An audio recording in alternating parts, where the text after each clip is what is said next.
Is it rough? Yes. Is it scary? Yes. You've just learned that your kid has something that they need to deal with, but that's where your love as a parent steps in. You have to put the work in for them. And as long as you're willing to put the work in for them and they're able to follow, I think there will be steps forward in your life.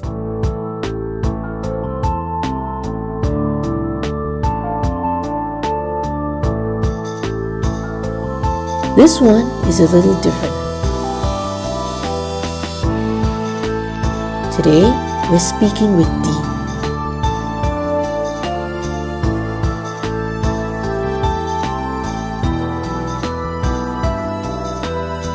This episode is a conversation about what it feels like from the inside when someone who has lived the journey reflects on who they are becoming and what made the difference. Hi Dee, thank you for joining us today and for agreeing to come on to share your experiences.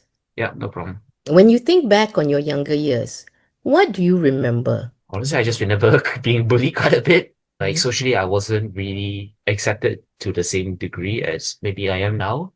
Because I also didn't really understand like why I was different. I didn't have the self-awareness about myself basically at that point. Do you remember any specific instances? Not any specific incidents, but I would maybe remember sometimes being ignored or being treated a bit like a pariah essentially. Like no one really wanted to talk with me, among other things. Like I was basically socially excluded a lot. I'm not sure if you remember, but when you were younger, I think when you were in primary school still, I remember you telling me once that Auntie Jen, that my classmates think I'm obnoxious. I asked you, why do you think that? And you told me, well, it's because I always answer all the questions and they don't like it. But Auntie Jen, I'm right. Do you remember having that conversation? I mean, I still have a point, I guess. I mean, I can understand why they would find it quite obnoxious now. Basically, it's like you're having that know-it-all in your class, and I think thinking from their perspective, I would be a bit annoyed. But I do think that maybe the reaction was still a little bit too much, because I wouldn't be annoyed to the point of like wanting to bully the person. RDI is very much a relationship-based approach. What do you remember about your interactions and your experiences with your parents? They've played a really big part in my journey, also with RDI as well, because I remember they were also like talking a lot with you on how they could help me out at home, and they actually did some of the interventions. Like they would get me to watch drama clips and reality show clips and train me to observe emotions and critically evaluate how people are feeling at the moment, maybe take context into account, among other things. And I think it's helped me come a long way in understanding social cues because I can hold friendships and I can socialize without too many problems. I can definitely hold some deep connections as well. That's great to hear. I remember your parents really did put in a lot of effort, and your mom would think of different ways to help you with emotional regulation. Yeah, that's the other problem as well. Because I remember you used to get very frustrated with your younger brother, especially.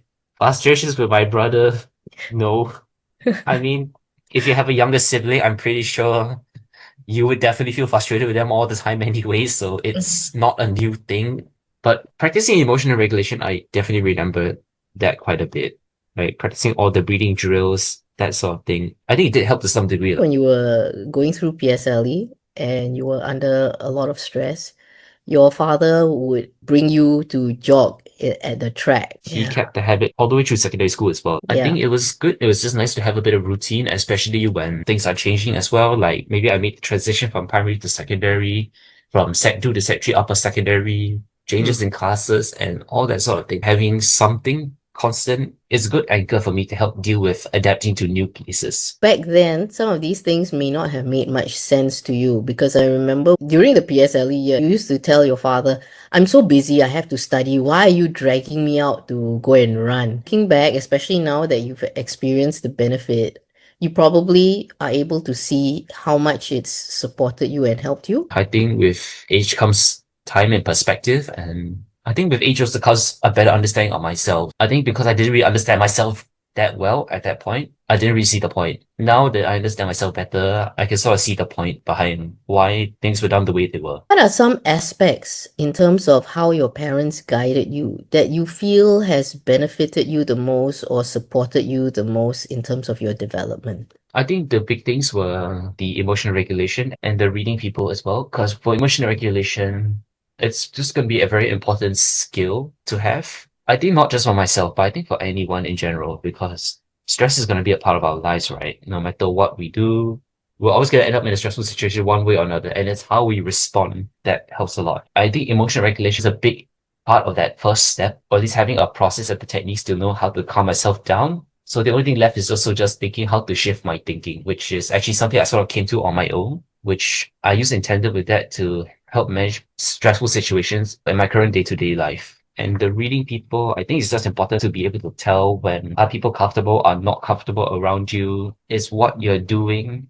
going to cause things like mood shifts? And it's a bit of a tricky skill. And to be frank, I don't think it's just limited to neurodivergent people. I think anyone can have that struggle as well. Like I have friends and they also sometimes have difficulty trying to pick up these emotions. Maybe that's just because of our society. We are not very expressive compared to maybe some other societies. It becomes a little bit harder to pick up those cues because no one will tell it straight to your face. So I think it's important that you learn those cues. But I think it's also okay sometimes that you may have difficulty picking up because sometimes people just hide their emotions quite well. And you're right, you make a very good point that in our society, being Asians, we are not as expressive, and our non-verbal cues and expressions tend to be more subtle, and it's a lot harder to read. It's good that you have the intention and the awareness to want to read these non-verbal cues so that you can understand the intentions of people and the feelings of people a lot better. Because people, you're right, people are not going to always tell it to you in your face. However, having said that, there's no way that all of us get it right all the time. You make a good point that it's not specific to neurodivergent individuals, but it's something that everybody would want to learn and pick up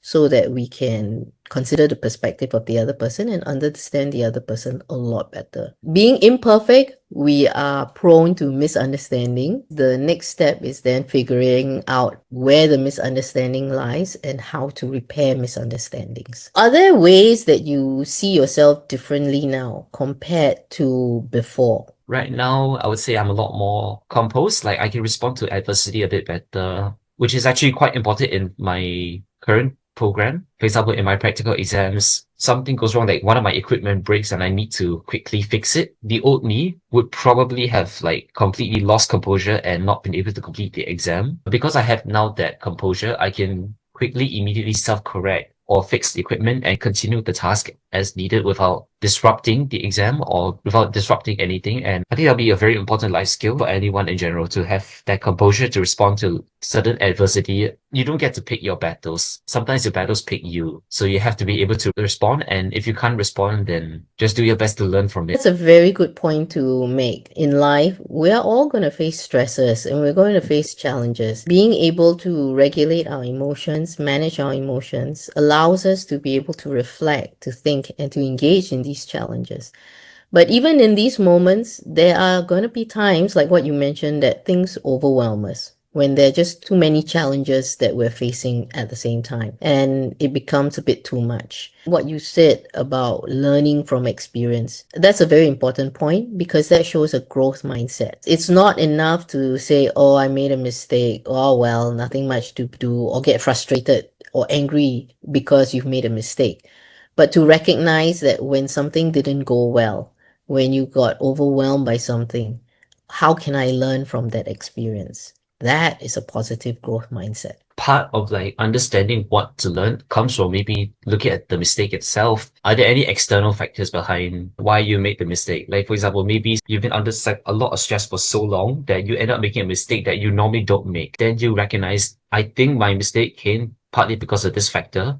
How do I manage it in the future? Like, how do I manage my levels so that I don't make that same mistake again? Or maybe it could be a mistake that you've never fathomed before and you realize that maybe it's a deficiency you have, and that's where you take corrective steps. Let's chat a little bit about your relationships right now. How do you approach relationships, friendships? Because sometimes it's like I make friends through active attempts at socialization, especially in the early days of my time in uni when I'm trying to get to know everybody. That it can also come from projects as well. I work quite hard on my projects. I try to make the effort to be a good teammate. And I think from there, if you put the effort in on that, I think friends can come as well. Like I think some of my strongest friendships have come from working together on the project. dealing with difficult circumstances together. You've gone through adversity together. I think that's probably where some of the strongest friendships come from. Like just going through a lot of things together and sticking it out. Adversity does help us forge closer bonds. How would you describe your relationship in terms of supporting, helping your parents, especially now that they are getting older as well? I picked my degree programs partly based on that. So I gained the skill set to be able to support them when they're older. The best way that I know how to pay them back is to just do my work properly, just give everything I have to uni, gain the skill sets that I need. In the end, I'm able to help others that way. So it's like paying it, not exactly paying it back, but paying it forward. Speaking of your degree program, you shared your intention to pay it forward. Maybe you can share a little bit more about what is it that led you to this particular degree program and what are your plans moving forward? I'm actually doing a physiotherapy program. I think what led me here was the combination of a few things. The big thing was wanting to help others. I did receive a lot of therapy as a kid beyond just RDI. So things like occupational therapy, social classes, among other things. And I think speech and language therapy when I was a really young kid, because I had speech delays at that point. That sort of got me interested in the therapy field. And it also helps that it does play to my strengths quite a bit. I'm stronger in the science related components, specifically biology and health related sciences. So that kind of locked me into healthcare already. I do not have the ability level of a doctor, and I wasn't really big on nursing. Allied health made the most sense. My program took a leap of faith taking me on as well, because I did have to declare my condition to them. I haven't quite decided on my specialty yet, but I am keeping an eye on maybe becoming a special needs physio, especially considering my own condition. Maybe I can relate and I can sort of understand, like, okay, what are the kids going through? Maybe are they in a dysregulated state right now? Given your experiences in life, you would probably be able to connect and empathize with a lot of the kids. I remember for a period of time, you sat in on some of my sessions.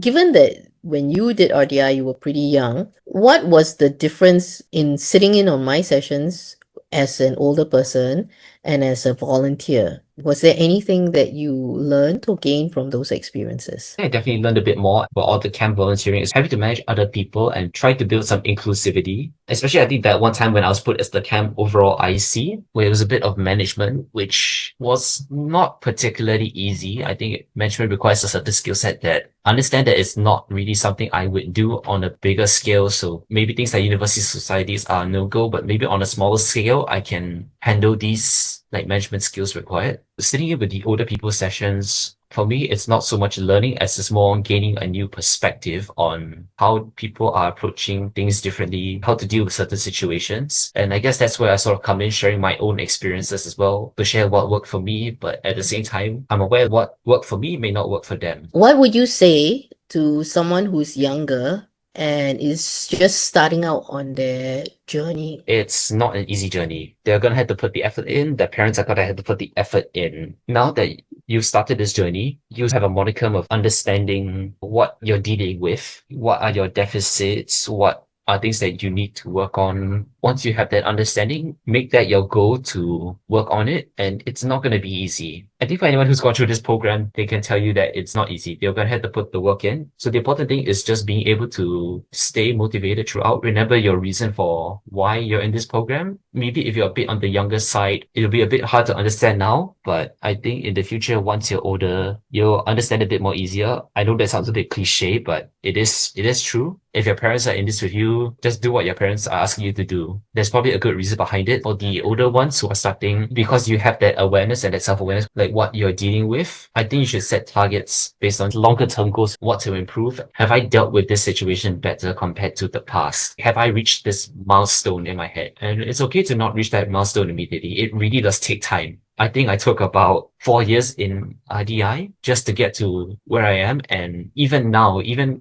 having graduated RDI, I'm still taking steps to understand myself better. Self-improvement is a lifelong process. Just because you graduate from RDI does not mean that you are not perfect. You still have deficits. I think anyone will have deficits no matter what. It becomes, can you like learn from those deficits? Can you learn how to improve, trying to do better than you were previously? Do you have any final messages for parents that are starting out on this journey? Is it rough? Yes. Is it scary? Yes. You've just learned that your kid has something that they need to deal with, but that's where your love as a parent steps in. You have to put the work in for them. And as long as you're willing to put the work in for them and they're able to follow, I think there will be steps forward in your life. Just don't really give up. Just work hard with your kid. And I think at some point, definitely sit them down. If you think they can understand what they're dealing with, have that talk with them. And I think it will go a long way, because once your kid understands what they're dealing with, it helps a lot. Thank you, Dee, for joining us today. Thank you for sharing your insights. I'm sure a lot of families will benefit from it. Thank you for having me. Okay. Hope this helps anyone,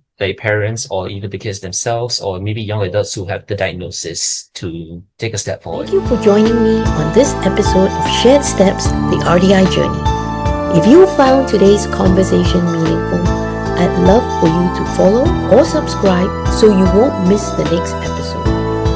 And if you know a parent or professional who might benefit from understanding RDI a little deeper, please share this podcast with them.